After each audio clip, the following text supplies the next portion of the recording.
Sichuan के शांत जंगलों में, जहां बांस की पत्तियां हवा में म्यूजिक बजाती थीं, वहीं रहता था एक शांत, शर्मीला पांडा बाओ। बाओ को अकेले बादलों को देखना, नदियों की आवाज सुनना और फिसलकर गिर जाना बहुत पसंद था। चढ़ाई में थोड़ा कमजोर था। पहली मुलाकात। एक मुकाबले में एक दिन हुआ जंगल का सबसे मजेदार मुकाबला, बांस खाने की स्पर्धा। सभी पांडे इकट्ठा हुए थे।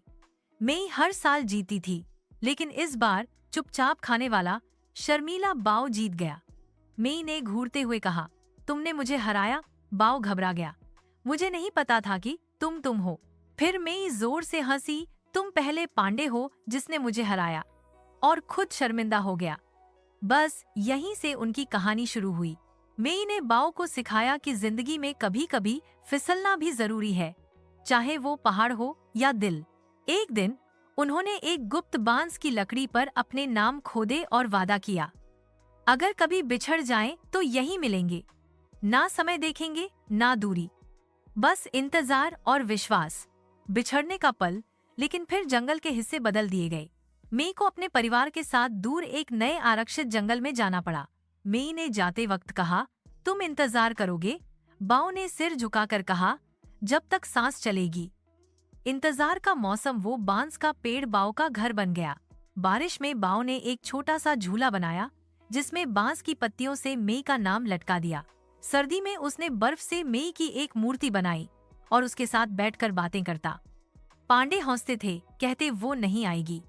बाओ मुस्कुरा देता, सच्चा प्यार इंतजार करता है, बिना शिकायत, बिना शर्त। एक जादुई सुबह, फिर एक दिन, वसंत की सुबह। हवा एकदम शांत थी, लेकिन बाओ का झूला खुद हिल गया। वो चौंका, और तभी उस पुराने बांस पर नजर पड़ी जहां उनके नाम खुदे थे। अब वहां एक नई लाइन भी खुदी थी, मैं लौट आई हूँ। बाओ पलटा और मेई वहां खड़ी थी, मुस्कुराते हुए, आंखों में नमी और चेहरे पर वही पुरानी शरारत। तुम अब भी यहाँ हो? उसने पूछा।